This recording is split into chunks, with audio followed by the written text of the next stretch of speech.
作用啊，发挥不了功能，不知不觉。所以我们那个啊，不知不觉叫什么？叫无明啊。不知不觉叫无明。各位现在有没有无明啊？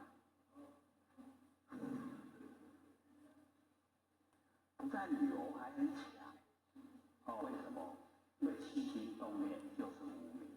那我们有没有起心动念啊？时时都起心动念，对不对？所以那个释迦牟尼佛那个回答那个文殊菩萨的那个问题啊，说一切如来本起因地，皆依呀圆照清净觉相，永断无明啊，方成佛道。不困难哦，就这样一切的如来，所有如来，成就的如来，我们也都如来啊。可是我们还没成就啊。他说一切如来本起因地，根本要从因地。因地也就是不生不灭的真心。不要用生灭心啊。我们因地用生灭心来修，那个果地啊，就是生灭的果报。那生灭的果报就是六道轮回。那我们用不生不灭的真心来修道，那佛的果位啊，不生不灭，是不是一致的？就可以达到。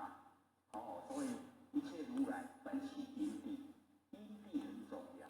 一直强调，一定要找到不生不灭的心，用这个真心来修道，才会成道。那么皆依就是依赖什么？圆照清净觉相。